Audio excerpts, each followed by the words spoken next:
Hello વિદ્યાર્થી મિત્રો, Takshashila online એજ્યુકેશનમાં તમારું સ્વાગત છે। ધોરણ 5 વિષય ગુજરાતી પાઠ 9 કદર, જેના લેખક છે દોલત ભટ્ટ। તો તેમાં પાના નંબર 48 પર આપણે જોઈએ, જાણે ભગવાનની ઘરેથી મલમલ ઓઢીને આવ્યા હોય એવા ઘોડાઓ રમતે ચડ્યા। હવે આ ઘોડા કેવા હતા કે એટલા બધા સરસ મજાના સુંદર કે એના પર હાથ મૂકે તો એ હાથ લપસી જાય એવી ચમકતી સુવાળી એની ચામડી હતી। અને જાણે કે ભગવાનના ઘરેથી મલમલ હોય એ ઓઢીને, મલમલનું કાપડ હોય કે એકદમ ચમકતું અને સુવાળું, તો એ ઓઢીને આવ્યા હોય એવા એ રમતે ચડે છે ઘોડા। વાલાનું મન આજ વડોદરા માથેથી ઉઠી ગયું છે। હવે મન ઉઠી જવું એટલે શું થાય કે રસ ન રહેવો। તો હવે એ જે વાલો કેસરીયો હોય છે એનું મન આજે વડોદરામાં તેનો રસ સાવ રહેતો નથી। જટ પોતાના ગામ ગરોણી ભેગા થવા મનમાં અજંપો જાગ્યો છે। અને એને શું લાગે છે કે જટ હવે મારું પોતાનું ગામ, એનું ગામ હોય છે ગરણી, તો ત્યાં જવા માટે એનું મન ઉતાવળું થતું હોય છે। પણ ગરણી કાંઈ ઘોડાને ઘરે થોડું છે, એટલે કે ઘોડાને ઘરે હોવું એટલે કે ખૂબ નજીક હોવું, પણ ગરણી કાંઈ થોડું સાવ નજીક હતું, એ તો ઘણું બધું દૂર હતું। વાટ ખર્ચીની વધેલી 500 રૂપિયાની વાંસળી કેડીએ બાંધી છે। હવે એ વાટ ખર્ચીને એટલે કે જે એને પોતે 1000 રૂપિયાની જે પોટલી જેવું તે કેડે બાંધીને રાખે, તો એમાંથી હવે એ 500 રૂપિયાની વાંસળી છે એ જ વધી છે। એટલે કે સિક્કા સાચવીને જે રાખે એ કોથળીમાં હવે 500 રૂપિયા જ વધ્યા છે અને એને પોતાને કેડે બાંધ્યા છે। પોતાની ખોરાકી અને ઘોડાના જોગાણની જોગવાઈ એમાં ભલી ભાથીએ થઈ જશે એવી ધરપત અહીંયામાં છે।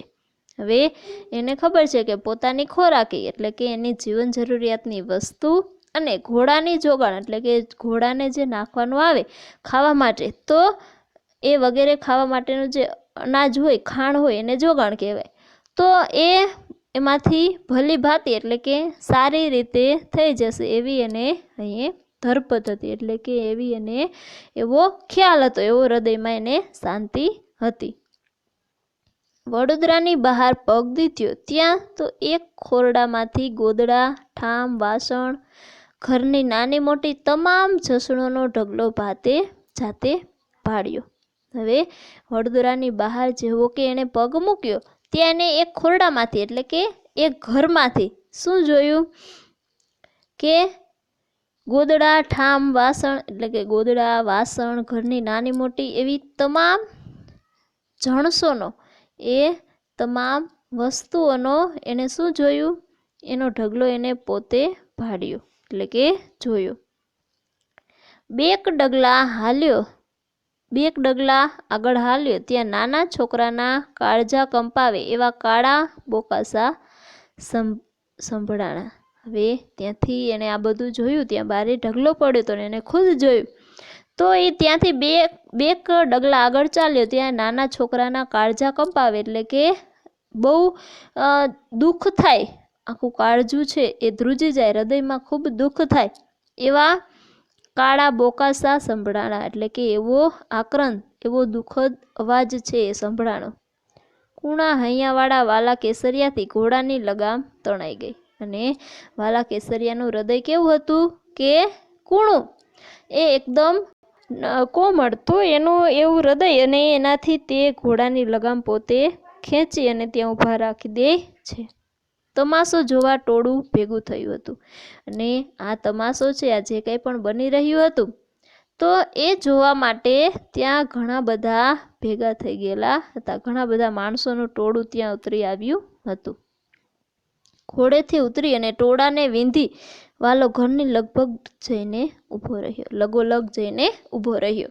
હવે આ વાલો કેસરીયો છે એ ઘોડા પરથી ઉતરી જાય છે અને એ આખું ટોળું છે એને વીંધી અને શું કરે છે, એ ઘરની લગોલગ એટલે કે ત્યાં ઘરની પાસે જઈને ઊભો રહે છે।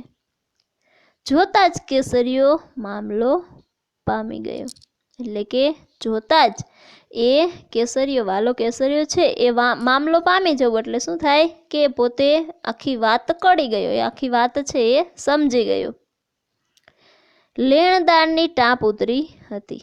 હવે ત્યાં શું હતું તો જે લેણદાર છે અને આ ઘરવાળાએ પૈસા ઉધાર લીધા હશે અને પાછા દેવાના નહીં હોય તો એ જે લેણદાર છે એની ટાંપ ઉતરી હતી, એટલે કે એ બધા માણસો ત્યાં આવ્યા હતા અને એ તેની પાસેથી એ પોતે પોતાની રકમ છે વસૂલ કરવા માટે ત્યાં ઉતરી પડ્યા હતા. ગાભા ગોદડા ઠામ ઠીકરા ઠેબે આવતા હતા. હવે એ જે કપડાં ગોદડા વાસણ તો એની જે જીવન જરૂરિયાતની બધી વસ્તુઓ હતી, વાસણ હતા, એ બધું શું આવતું હતું ઠેબે આવતા હતા, એટલે કે રસ્તામાં રજડતા હતા અને જે કોઈ પણ ચાલે એને પગ સાથે એ અથડાતા હતા. યુવાન મરાઠાનો મોં ઉપર મસ વળી ગઈ હતી. હવે એ યુવાન જે મરાઠો હતો તો એના મોં પર મસ વળી જવી એટલે કે એની શરમથી એનું મોં છે એ સાવ કાળું થઈ ગયું હોય એવું લાગતું હતું. ટાંપ લઈને આવનાર શેઠ ઉપર વાલાએ નજર ધ્રોબી સવાલ કર્યો અને આ જે ટાંપ એટલે ઘણા બધા માણસો લઈને જે શેઠ આવ્યો હતો એના પર વાલાએ નજર ધ્રોબી એટલે કે એની સામે નજર કરી અને એને શું કરે છે સવાલ કરે છે, પ્રશ્ન કરે છે વાલો કેસરીયો કે જે આ ઘણા બધા માણસોની આખી ટાંપ એટલે કે આખી ટોળી લઈ અને જે આવ્યો હોય છે એના પર શેઠ કેટલા રૂપિયાનું લેણું આંકડો બોલો. શું કહે છે કે શેઠ તમારે કેટલા રૂપિયાનું લેણું છે કે તમે કેટલા આને આપ્યા હતા, આંકડો બોલો એટલે કે એની કિંમત એ આંકડો બોલો, સંખ્યા બોલો. ભાઈ તારો મારક તારી રાહ જોવે છે, હાલતો થા. હવે આ લેણદાર છે એ શું બોલે છે શેઠ કે ભાઈ તારો મારક તારો રસ્તો છે તારી રાહ જુએ છે, એટલે કે તારે જ્યાં જવાનું હોય ત્યાં જા, હાલતો થા. શેઠના અવાજમાંથી તિરસ્કાર છૂટ્યો. આ રીતે તિરસ્કાર ભર્યા શબ્દોથી એ વાલા કેસરિયાને કહે છે કે તારો રસ્તો તારી રાહ જુએ છે અને તું ચાલતો થા. બાપ બોલો કેટલાનું લેણું, આ છોકરાના આહુડા મારાથી જોવાતા નથી. કે બાપ અરે કે તમે બોલો કે તમારે લેણું કેટલું છે, કેમ કે આ જે નાના નાના બાળકો છે ભૂલકા છે તો એના આંસુ છે એ મારાથી જોવાતા નથી. શેઠનો મિજાજ તરડ્યો અને શેઠને મિજાજ તરડવો એટલે કે અભિમાન થવું, એટલે શેઠને નજર એને અભિમાન થયું. આવ્યો મોટો કેટલાનું લેણું, દાતારનો દીકરો શું કહે છે તો શેઠ આવીને એમ કહે છે કે આવ્યો મોટો કેટલાનું લેણું, દાતારનો દીકરો, જાણે કે દાતારનો દીકરો હોય એ રીતે એમ કહે છે આવ્યો અને કેટલાનું લેણું એવું એ પૂછે છે. મોટો જાણે એવો મોટો છે દાતારનો દીકરો હોય કે એમ પૂછે છે કે કેટલાનું લેણું, એટલે આ રીતે અભિમાનથી એ પોતે વાલા કેસરિયાને એ શેઠ જવાબ આપે છે. ખેસ ફંગોળતા શેઠે કહ્યું બોલ રૂપિયા 500નું બિલ ભરવું છે. હવે વળી શેઠ એમ કહે છે કે પોતાની ખેસ હોય એ આ રીતે શેઠના જે ખભે ખેસ રાખે તો એ ફંગોળતા અને એમ કહે છે કે બોલ રૂપિયા 500નું બિલ ભરવું છે, એટલે કે 500 છે તો એનું બિલ તારે ભરવું છે, એટલા રૂપિયા છે તું આપવાનો છે.